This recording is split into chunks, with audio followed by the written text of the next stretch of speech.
Break के बाद स्वागत है। इस खबरों में आगे बढ़ेंगे। 1 फरवरी को देश का अगला वित्तीय बजट पेश होगा।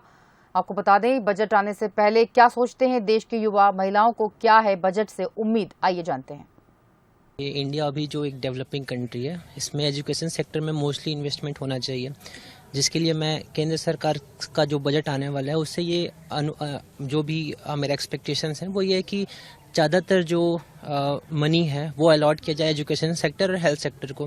बिकॉज अगर इंडिया एमर्ज करेगा, भविष्य को देखते हुए अगर इंडिया एमर्ज करेगा या फिर कंपटीशन बढ़ेगा दूसरे देशों से, अगर एक्सपेंडिचर ज़्यादा रहेगा एजुकेशन एंड हेल्थ में, तभी इंडिया डेवलपमेंट कर पाएगा। ये एक्सपेक्टेशन है कि इस बार जो एक्सपेंडिचर है वो ज़्यादा हेल्थ एंड एजुकेशन पे रहे।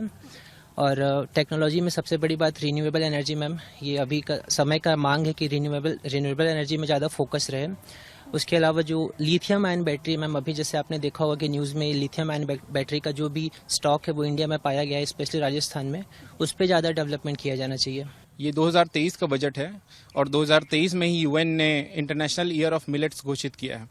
तो एग्रीकल्चर में मिलेट्स को बढ़ावा देने के लिए सरकार को अलग अलग प्रकार की योजनाएं बनानी चाहिए और योजनाएं बनाने के साथ उसके क्रियान्वयन पर भी ध्यान देना चाहिए। योजना बना के छोड़ देने से बात नहीं बनेगी, उसके जमीन पे क्रियान्वयन सही तरीके सही होना चाहिए।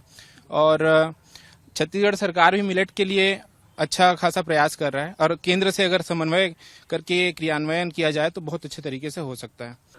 मैं बजट 2023 में ये उम्मीद रखता हूँ कि सरकार मुफ्त की जो योजनाएं बनाती है, मुफ्त में जो रेवड़ी बांटने का काम करती है, उसमें कंट्रोल करे और एजुकेशन सिस्टम इतना स्ट्रांग बनाए कि लोग एजुकेशन प्राप्त करके इतना कैपेबल हो जाए कि वो अपना खुद का स्टार्टअप खोल सके।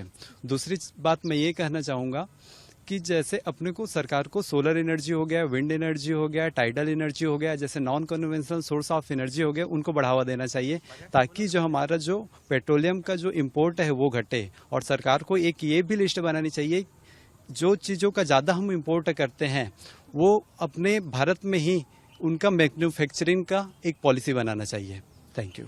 ग्रामों को जोड़ने के लिए जो कार्यक्रम हुआ था, तो मैं यही कहूँगा कि पहले बेसिक इंफ्रास्ट्रक्चर और जो मूलभूत सेवाएं हैं जैसे कि रोड और जो कनेक्टिविटी को स्ट्रांग करना चाहिए। अगर कनेक्टिविटी स्ट्रांग होगी, जो आज भी हमारे मतलब देखेंगे ग्रामीण एरियाओं में ना बहुत जगह ऐसे हैं जहां डायरेक्ट कनेक्टिविटी नहीं है, तो कनेक्टिविटी को स्ट्रांग करेंगे तो उससे ऑटोमेटिक हमारा जो प्रोडक्शन है वो ऑटोमेटिक बढ़ेगा, क्योंकि कनेक्टिविटी स्ट्रांग होगी तो लोगों में आपस में और भी काफी कम्युनिकेशन इंक्रीज होगा। और दूसरा चीज ये जो सरकार को इनिशियल से स्टार्ट करना चाहिए, जो एजुकेशन है इनिशियल से स्टार्ट करना चाहिए। जैसे बच्चों में जो छत्तीसगढ़ सरकार ने किया है आंगनबाड़ी योजना, उस तरीके से जो आंगनबाड़ी में जो बच्चों को शुरू से सिखाया जा रहा है कि आप 1 से 3 साल तक, 3 से 6 साल तक, जो इस तरीके की चीजें हैं ये अगर इम्प्लीमेंट करेंगे तो बचपन से बच्चे की पर्सनैलिटी डेवलपमेंट होगी। इसमें बहुत बड़ी तकलीफ ये आ रही है कि एक्साइज ड्यूटी को लेके, एक्साइज ड्यूटी गवर्नमेंट ने बहुत लगा दिया है, इसलिए इंपोर्ट करना जो लोग करते हैं उनको बहुत तकलीफ होती है और स्मगलिंग से सोना इंडिया में बहुत आ रहा है। तो गवर्नमेंट को 2 नुकसान हो रहे हैं, एक तो इनको ड्यूटी नहीं मिल रही है और दूसरा स्मगलिंग से सोना जो भारत में आ रहा है वो प्रॉब्लम है। तो इसके लिए गवर्नमेंट को बहुत बड़ी एक चीज कदम उठाना चाहिए कि एक्साइज ड्यूटी को कम करना चाहिए, उससे थोड़ा सा हमको रिलीफ मिलेगा, रेट में कम होगा, ये फर्क रहेगा।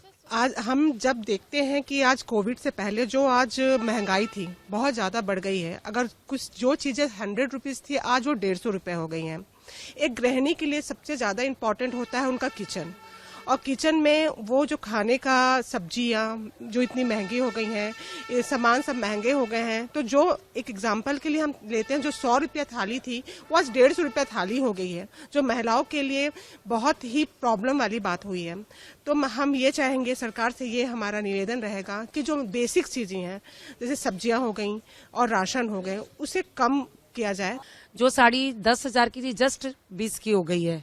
मतलब इसको लेके मैं काफी चिंतित इसलिए हूँ कि मतलब जो मैं महीने में जितना सेल करती थी वो अब आधा भी नहीं रह गया। तो मैं सरकार से यही चाहूंगी कि सबका ध्यान रखे और बजट थोड़ा देख के कम करें ताकि हम गृहिणी भी इसका जो घर से काम करती इसका लाभ ले सके। पहले यही चीज अपन बहुत सस्ते में ले लेते थे, सिलेंडर का रेट आज कहाँ से कहाँ छू रहा है।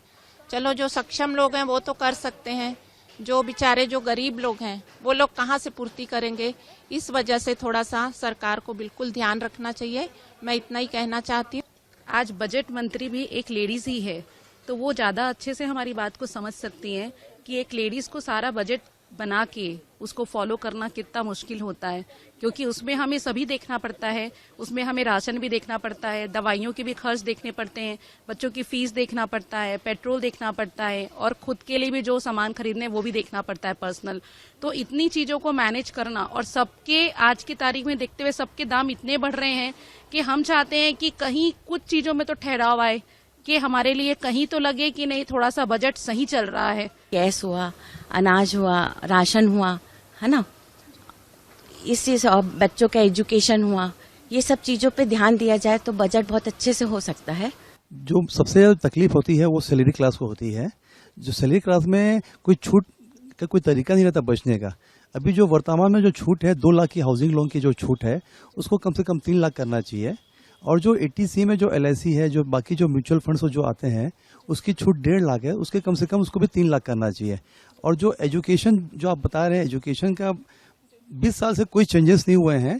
पहले भी उसमें अलाउंसेस में 2000 का छूट मिलता था, अभी भी 2000 मिल रहा है। हमको सबसे पहले मैन्युफैक्चरिंग यूनिट्स हिंदुस्तान में हमको खुद को लगानी चाहिए, उस पर विचार करना चाहिए कि हम अपने निर्माण, इलेक्ट्रॉनिक हो या इलेक्ट्रिकल हो या कोई भी सामान, अगर हम अपने देश में उसका निर्माण करते हैं तो निश्चित रूप से एक तो उसमें रोजगार लोगों को मिलेगा, और हमारे देश में सारी खनिज संपदा हमारे देश में है, तो कच्चा माल हमारे देश में है, तो वो जब उसका निर्माण होगा तो उसका रेट ऑटोमेटिक कम होगा। हम तो यही सोच है कि सबको रोजगार मिलना चाहिए और सब प्रकार से उन्नत सबकी लहरें सबके लिए, ऐसे सब जैसे कहा गया है कि रोजी कपड़ा मकान सबको चाहिए, सब हर वर्ग के लिए, हर के लिए चाहिए। शिक्षा विभाग पर भी, हर विभाग पर कर्मचारी मजदूर जितने हैं, और हमारा तो अंतिम लाइन यही है कि मुखिया मुख से चाहिए खान पान को एक, पालय पोषय सकल अंग तुलसी सहित विवेक।